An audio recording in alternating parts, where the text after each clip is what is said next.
At Maverick Public Relations, growing your influence is their specialty.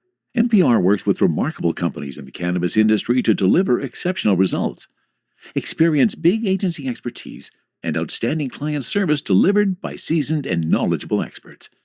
Connect with Maverick PR today and move your company to the next level. Visit them today at www.themaverickpr.com. From a studio high above the clouds of the Okanagan Valley, this is the Cannabis Podcast. Exploring the world of Canadian cannabis culture, one toke at a time. Now, here's your host and bud tender, Gary Johnston. And as usual, it is my pleasure to be with you here for another episode of the Cannabis Podcast. Got a ton of stuff lined up for you today. Welcome back. And if this is your first time, thanks for stopping by. Hope you're going to enjoy it. We got a few things to talk about today. A couple of really good stories, actually. One from the CBC, and I was clued into this one from our friends at OkanaganZ.com. They first posted about this story. You want to get rid of the black market? Well, try opening some more stores. We will touch on that. And of course, that has been a sentiment of ours since almost the beginning of the Cannabis Podcast. We're also going to gaze into the future. I dug up a terrific article, and that is talking about some thoughts about what life is going to be like after the second phase of legalization, which of course is October 17th. Now, October 17th is just 4 days before our next federal election.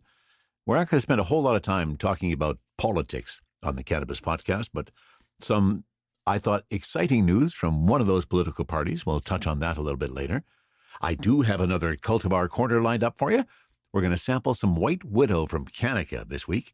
All of that and more. That's coming up for you on episode 29 of the Cannabis Podcast. From a studio high above the clouds of the Okanagan Valley, this is the Cannabis Podcast. Now, this was a story that I was first clued into, again, from our friends over at OkanaganZ.com, David Wiley and his crew. They posted this on Twitter, and the headline from a CBC story is, "Want to limit black market pot sales? Open more stores." This from the Cannabis Policy Council. Now, what an idea. And of course, we have been on this right from the very beginning of doing this podcast. Let me quote from the story. "To put a dent in the sales of cannabis on the black market, the Ontario Chamber of Commerce says it will encourage the Ontario government to allow for the opening of more retail locations that sell cannabis products." Ding! Like I wish I had a bell, because that is a ring the bell moment. Why has it taken government so long to figure this out, although there are some that have figured it out, as you'll hear? The Chamber plans to launch on Thursday the Ontario Cannabis Policy Council, a lobby group that they say includes cannabis producers, legal experts, and the Dean of the University of Guelph School of Agriculture. Daniel Saviani, the co-chair of the OCPC, says there has been some frustration with the way the Doug Ford government implemented its plan for cannabis sales. He spoke with the CBC's Conrad Kalako about how the system might be improved and what this will mean for consumers. The question posed to Daniel was, what's wrong with the way the Ford government has set up how cannabis is sold in Ontario? And his answer, well, I think perspective here is important because Canada is going about legalizing a drug that has been illegal for nearly a century. And in that time, a well-established illegal cannabis market has emerged, meaning some growing pains are to be expected. I think we appreciate that these things don't happen overnight. However, at the same time, Ontario is uniquely positioned to lead Canada's recreational cannabis industry, and we feel with timely recommendations that are informed and evidence-based, we can help the government unlock Ontario's economic potential on this emerging sector. And there's a whole lot more from Daniel in this story, and I won't bother to read the entire interview for you. You may want to, in fact, click on the link in CBC and listen to that yourself. The point of this is that this is pretty obvious, is it not? Should we not have been thinking about this a long time ago? I know here in BC that the glacial pace at which stores have been opening has absolutely been a factor in contributing to the still very vibrant black market sector. Two reasons, really: price and availability. The availability, if the availability was taken out of the picture, there would be some agreements to deal with a little bit of price assessment or a price change. I know there would be, because if the quality was there and the accessibility was there, there wouldn't be that dependency on the black market, which is, as we have already noted many times on this podcast, still vibrant. So glad to see that there is a group in Ontario that's taking this to the fore and realizing that they need to be talking to the government about getting more retail stores available. Interesting here in BC, as you know and have heard, the glacial pace at which store licenses were being released. Up until about a month ago, there had been roughly 40 licenses released in the province. And then I guess somebody went through the department and said people were getting bad press. We need to increase or speed up the whole process of how we do this, because suddenly things started to really pick up. And over the course of the last 3 to 4 weeks, there has been a dearth of licenses released. Some have speculated that they simply wanted to get to over 100 so that by the time legalization is almost at a year, they can say that at least they have 100 locations identified and opened up with licenses. And that is exactly what they did. And so now apparently they have sped up the process. There's not as much, I'm sure there's still as much deep background as there was before, but they're getting faster at letting it through. For example, we spoke about in last episode that there had been some new licenses released for Kelowna. There's now 2 that exist, Hobo, which is already open, and then Chibas, which is going to be located up in the Rutland area of Kelowna. That license was released. Chibas also got a license for West Kelowna, and there are 2 more licenses that have now been released for West Kelowna. No, let me change that. 3 more licenses for West Kelowna. Cannabis, Prime Cannabis, and Spirit Leaf is opening another location, and that is going to be in West Kelowna. So the retail landscape is changing, but as this whole story talks about, if you really want to get rid of the black market, you have to do something about opening up way more stores. Now, I think this is an interesting time to segue into what could be coming up in our future. And this is a story from Botanique. And again, as with all of the pieces I'm talking about, I have put the link back on cannabispodcast.com. Legal challenges, controversial THC limits, and slow product rollouts. What to expect as cannabis edibles are legalized. Canada is just weeks away from the second wave of legalization. To become legal recreational are edibles, topicals, and extracts, and together, these products are expected to attract millions of new customers, and they're part of what's predicted to be a multi-billion-dollar industry.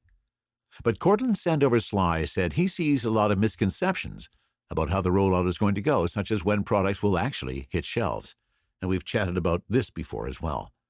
Sandover-Sly is a partner with Groundwork Consulting and president of the BC Independent Cannabis Association. He guessed products won't be on shelves until mid-January 2020. To quote from him in the article, the new product notifications to Health Canada require a 60-day waiting period. So October 17th comes. Let's say these companies, all these larger corporate publicly traded companies, apply to sell their products on October 18th. Well, had 2 months for that, just for the product to be approved and be available to be on the marketplace, and it's going to be at least December or January before anything is available. Sandover-Sly said established companies will likely be the first on the ground with products having a leg up, so to speak. But he certainly thinks there won't be a wave of potential new applicants, new builds.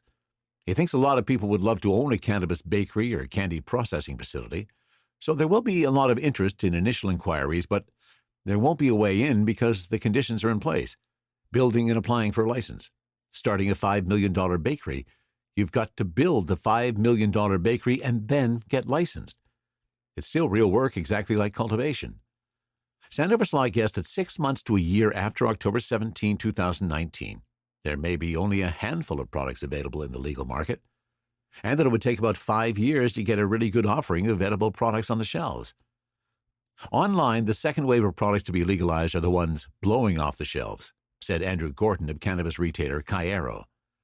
These are what consumers expect to see when they walk into a retail environment. In order for us to compete, we have to be able to offer the same breadth of products that are available online.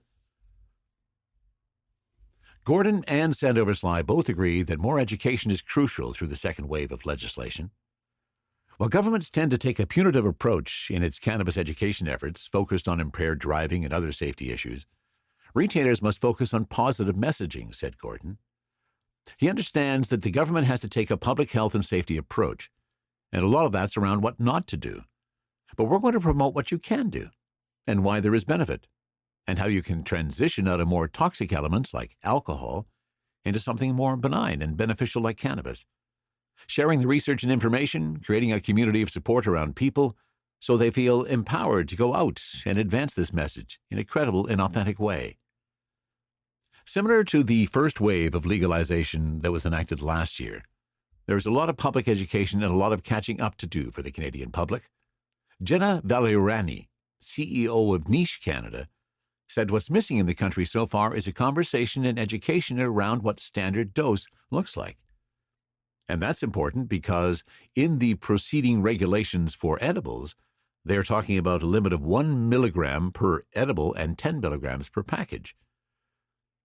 Well, to quote from this story, Valeriana, who also works with Hope for Health, the first registered charity focused on compassionate access to medical cannabis for Canadians, said she understands the 10 milligram THC cap the government has set for edible.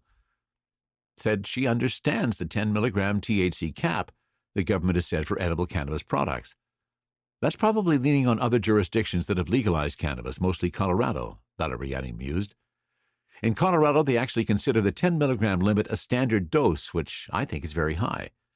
I think there needs to be a more clear conversation between the standard dose versus the maximum amount of THC allowed in packaging. I think that really could be a powerful educational tool. Well-known cannabis lawyer John Conroy has already spoken about his intention to launch a court challenge against the new 10 milligram per package THC limit set out for edibles, extracts, and topicals. In an interview with the Georgia Straight, Conroy said the limits are far below what some medical cannabis users require. I've certainly experienced that myself. You've got kids with significant medical issues whose parents have got them medically approved for high-end concentrate extracts, and they still won't be able to get them legally, Conroy said. So the government is once again failing to prevent the violation of the constitutional rights of medically approved patients, Conroy told The Straight. Sarah Lehman, a Vancouver-based lawyer, said Conroy's challenge needs to happen, agreeing that the THC limits for medical users are far too low. Medicinal users tend to be the bulk of the conversations that we're having when it comes to various charter challenges and things like that, Lehman told Botanique magazine. It's just going to be enormously expensive and cumbersome for people who need a much higher dosage in order to treat their symptoms. So I think that's really, really problematic. The recreational side of things, she noted, are a little more tenuous. Lehman also pointed to a plethora of restrictions that producers face and how that could impact product availability versus products already available in the illegal market today. Cost and packaging is another huge issue. Driving offenses are another issue that come into play, although Lehman noted officers in BC aren't charging when it comes to cannabis-impaired driving under the criminal code. I think there's a number of reasons for that, she said. Here in BC, we've had the administrative program that kind of took over the impaired driving side of things for the better part of a decade now. So I think that a lot of officers are kind of unfamiliar with making use of the criminal code, which might be one big prohibiting factor for them in terms of now getting up to speed with cannabis-impaired driving, which is, of course, a little bit more daunting in terms of what they need to do at the roadside. So some speculation on what may happen in the coming months as we head to the second phase of legalization. And again, to recap, the Health Canada regulations as proposed for October 17th are that a single edible may contain 1 milligram of THC and an entire package may contain 10 milligrams of THC. And as you've already heard, there are some court challenges underway which are proposing to go against that. And we'll see how those turn out. So the world of legalization in Canada continues to roll along with a few changes in the works. Are you ready for liftoff? Don't miss Canada's #1 cannabis conference and trade show, Lift & Co Expo, coming this May 12 to 15 to Metro Toronto Convention Centre. Level up your industry intel at the Lift Cannabis Business Conference. Connect with movers and shakers from across the cannabis industry and preview new products and services from 250 plus exhibitors. Plus, everyone loves Lift & Co Expo's prizes, live music, and more. Visit liftexpo.ca for tickets. That's liftexpo.ca. From a studio high above the clouds of the Okanagan Valley, this is the Cannabis Podcast. Now, I had some interesting discussions over this last week. I have been asked to host or participate in a cannabis discussion at a residential community meeting here in the central Okanagan. That's still a month or so away. And we've been having these discussions for a while. And it was really interesting as I had the discussion about getting set up for this education session, for probably the better way to describe it. The woman who was helping to organize this and who first approached me, I've known for a few months now, and she is using cannabis medicinally for some of the issues that she has to deal with. And that has truly been her focus, is on the medicinal side of things. And it was interesting in a conversation we had just this last week in getting prepared for it. She stated that one of her concerns was, in this particular community, she's become known as the pot lady. As if you want dope, then go see her. And this is really concerning to her because she feels that medicinally she's not a pothead, so to speak. And I had to very delicately challenge her point of view because, as I expressed to her in our conversation, that stigma is exactly what we're trying to change by having these educational sessions, by implying that there is a better, a more highly acceptable, a more appropriate use of cannabis in a medicinal fashion than there is in a recreational fashion, is at the very heart of what this stigma is all about. And so I challenged her on that. She subsequently agreed. She thanked me for my courage in addressing that with her. And I think it's going to be a really good session we're going to have now that she has understood that it is exactly those types of ideas that we're trying to get rid of in this cannabis world. And another good thing that I heard this last week is in relation to our federal election. For those not in Canada, there is a federal election which happens about every 4 years in our country. The current government, the Liberal government of Justin Trudeau, and I won't even talk about all the stuff that's happened in the news with him lately because that's not a part of the Cannabis podcast, but he is up for re-election, going against Andrew Scheer, the head of the Conservative Party, Jagmeet Singh, who is the head of the New Democratic Party, and Elizabeth May, who is the head of the Green Party in Canada. Maxime Bernier is also in there. He's the head of the People's Party of Canada, which is a relatively new country, or a new party in our country. But the exciting news that I heard this last week was from Elizabeth May and the Green Party. And Elizabeth May and her party have pledged that if they are elected, which the likelihood of is pretty slight, I do have to agree, or I do have to say, because it's hard to imagine that they could be a majority government. But nonetheless, it's a great idea. She has pledged to lower the price of legal cannabis in our country as a direct attack against the black market.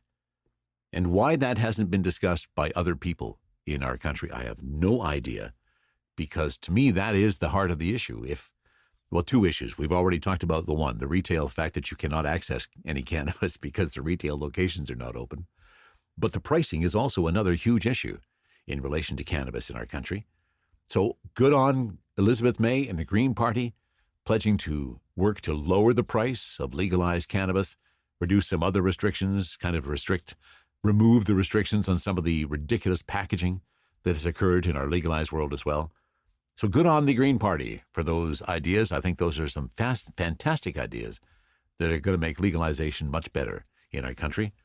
And even if they do not get elected, I'm hoping some of the other parties pick up on that sentiment and put that forth as well, because I think it's really important that we all, first of all, get out and vote. Don't really care who you vote for, just make sure you do vote, because then you have no reason to bitch afterwards if you don't vote. There's some positive news, I hope, that will happen in the future. Maybe our new government will take a look and lower the price of cannabis in our country. THC, CBD, terpene profiles, what's in me? Oh, please explain to me.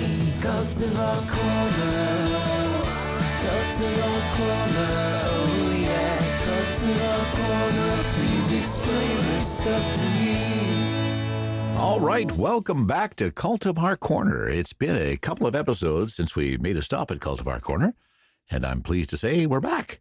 Thank you for your suggestions. And although they weren't rolling in by the dozens and dozens, I took the information and figured out that our next strain that we're going to take a look at is one that I picked up at a local retailer here in the Okanagan, Hobo, the first store to open up in Kelowna. And that's where I went and picked up Cannaca's White Widow. And I'm kind of looking forward to this. When I look at the THC in this particular version of it, my THC is coming out at 16.6%, which is a little less than what they show on the website identifying White Widow for Cannaca, and the CBD is less than 0.1%, as many of the CBDs are. So White Widow was bred in Amsterdam with landrace genetics from Brazil and India.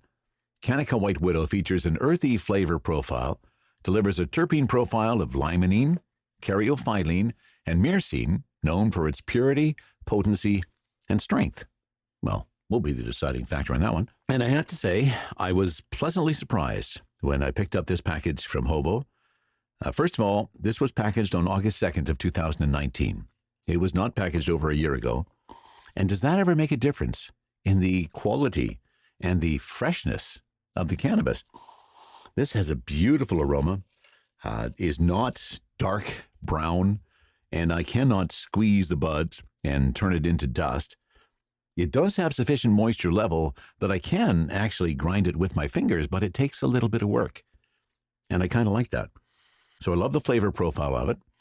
I love the fact that we've got limonene, caryophyllene, and myrcene, as we've spoken before. Now, this is an indica, and myrcene is a pretty important terpene to have, especially for the indicas. Myrcene kind of greases the channel, so to speak, lubricates the CB1 receptors so that they receive all of the other cannabinoids a little bit better. So that's one of the nice things about myrcene. Liking the flavor profile, liking how fresh it is. And now I think it's about time we gave it a taste and see if its taste is as flavorful as it is indicated when we put some heat to this. Decarboxylate our cannabis and see where we end up. So let me just get everything ready here. Get the mighty loaded up. I seem to be doing these podcasts and creating them on Thursdays a lot. And here we are, another Thursday, an exciting Thursday, because not only am I about to sample my Cultivar Corner, but I'm also in a situation where my outdoor flower is in full bloom. And in fact, checking the trichomes on them the last couple of days, they're into milky white, and I've got a little bit of amber showing up. And that means it's time for some harvesting. So we're doing some selective harvesting. Okay, I digress. I haven't even had a toke yet, and I'm already digressing. I think it's time we change that. So first of all, I'm impressed with the quality of the flower that's coming out. This is some of the better stuff we have had from the licensed producers and the provincial retail side of things. Very pleased by that. And I'm really hoping it's going to be a nice taste and a nice hit, too. Don't typically do indicas this time of the day, but what the heck? This is all about experimentation and finding what works for us, right? So who's to say that an indica is not good early in the morning for my wake and bake? Well, it's going to be good for my wake and bake right now, and there we go. The magic moment of the mighty. Here we go. This is White Widow from Cannaca. Okay, I can taste a little of the limonene, some peppery notes from the caryophyllene, and those earthy tones from the myrcene. Oh, I'm pleased with the taste so far. Bold. Nothing's getting in the way there. I'm not feeling any hacking or coughing coming up. I shall consume a goodly portion of it to make a good determination of the effects. Oh, and I'm already feeling my happy eyes start. That's always a really good indication for me that I have found something. And I think I mentioned before, I have a propensity to like the stuff that has some fair amount of myrcene in it. And although I do tend to like sativas, which has a little less myrcene, but I do find on the indicas, if there's a lot of myrcene in it, it's a cultivar that I'm going to enjoy. Oh, and enjoy it I am. Okay. Initially, I'm getting a really nice little euphoric high. As I say, my happy eyes are there. Starting to feel that body relaxation as well. A little easing of the tension, a little easing of the muscles, and a really nice high. And White Widow is very frosty. That's where it came from, his name, White Widow, because of all the white crystals that are all over it. And while they're not super abundant, there are certainly some white crystals there, and I'm really enjoying the taste. And I'm really enjoying the effect. This is a nice high. I like the way that makes me feel. I'm going to try and stay away from the sleep side because it is still fairly early in my day. But I'm really enjoying that. And I have a sneaking suspicion this is going to make the rest of the podcast fairly easygoing today. So, things are improving out there in the retail world as slowly more and more stores are opening up. More and more access is being made available. That's one of the things I'm going to touch on as well, the fact that if you do want to get rid of black market cannabis, you have to open up more stores so it's more accessible. So I have to say this is a positive outcome for White Widow from Cannaca. I will be buying this one again. Exploring the world of Canadian cannabis culture, one toke at a time.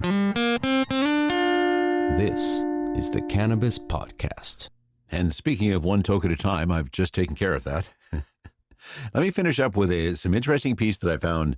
This goes back to something we have talked about ever since day one on the Cannabis Podcast, and that is the existence of terpenes, the wonderful terpenes which makes up the smell, the taste, the aroma. I guess smell and aroma are the same thing, so I kind of duplicated myself there, but you know what I mean.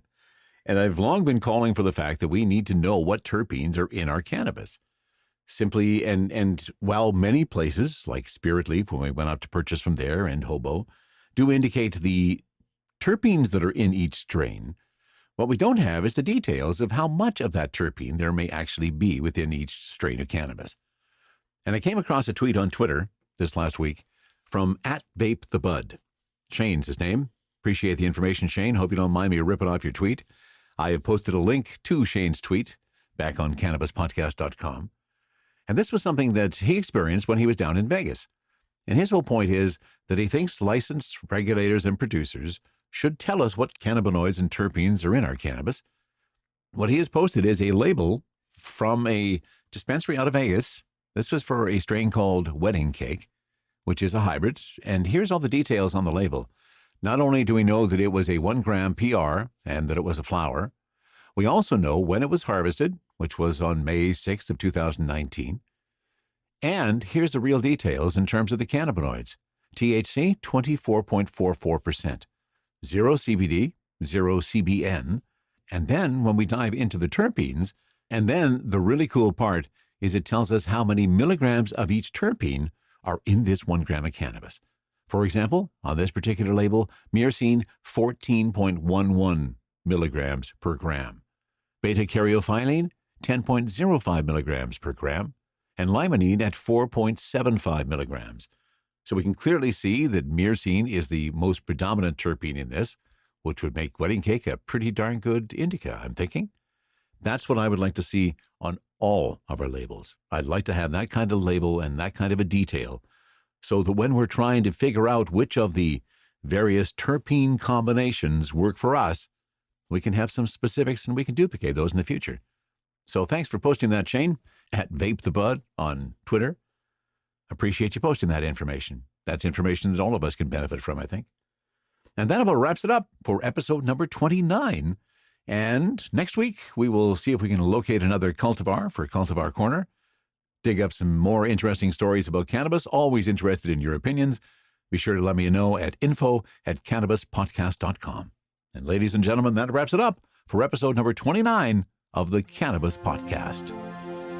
From the cannabis-infused studio, high above the Okanagan Valley, this was the Cannabis Podcast.